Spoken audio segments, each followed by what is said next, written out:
handcrafted weapons. Penny and Richard both love nature, so we've arranged for them to meet Ben Chester, who makes the most of what the natural environment has given the region. He runs courses teaching traditional rural crafts in Sessay in the Vale of York. So I'm making an Old English longbow. This is a Fantastic. a piece of ash that we've selected out to make a bow that is similar to that they used in Agincourt and that they found on the Mary Rose, so it's a very traditional type of bow. Can you tell me, Ben, why you make them and what the purpose is of them? We make the longbows because it's trying to keep the traditional skills alive. After Ben has used an axe to cut the bow to the size he wants, it's time to shape it using a double-handled knife. He uses a wooden contraption called a shave horse to hold the bow in place. So we use the draw knife with nice, long, even strokes to take off small amounts of material to shave it down to the right size. So how long would it take to actually work your way down to the lines of the bow? It'll take 2 or 3 hours. Would you guys like to have a go? Yeah, sure. Give it a whirl. Take a seat. That's great. You make it look easier. It's only easy once you've been doing it for 12 years. Yeah. 12 years. I think when you've done it a little while, it's a lot easier to get it smoother. But it's all about technique, really, isn't it? It's all about technique and getting everything set up that is right for yourself.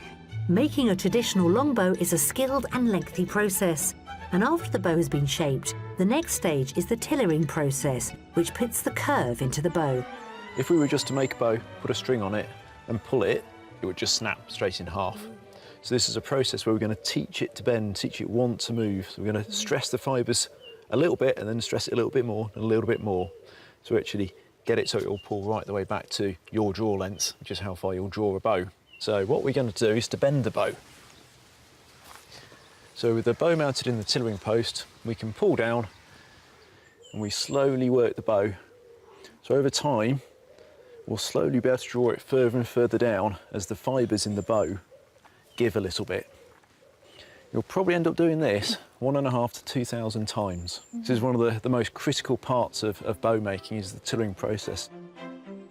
It can take 3 days to make a longbow, and even a trained craftsman can take a day and a half before it's ready to be shot.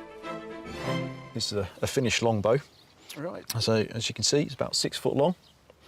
This has a draw weight of about 60 pounds, so it's not too heavy and should fire about 140 yards. Gosh. So that is the same sort of bow they'd use in the medieval times? Yes, yeah. It's a very faithful replica. Right then, so firing a longbow, face the target, drawing right back, firing. So fire almost immediately then? You fire immediately, yes. We have no sights or anything like that, so you have to feel for how you fire. Penny and Richard have taken it all in. Now it's their turn to take a step back in time. Fantastic. Oh, got it in. Well done. Fantastic, second one in. Yay! Well done, Fantastic, Ben. well done. Brilliant. You're good. Nice and gently, yeah. Almost. Another one. Not as easy as it looks, is it? Let's draw back a little bit higher. Oh, fantastic! Almost a bullseye. Yeah. Oh, fantastic. That's really, really good. Thank you very much, Ben. No problem. Thank you very much. Thank you very much. Hope you really Very enjoyed your nice to day. meet you. 3 inches from ball. Almost, Can't be yes. bad. Not bad at all. Well Thank done. you.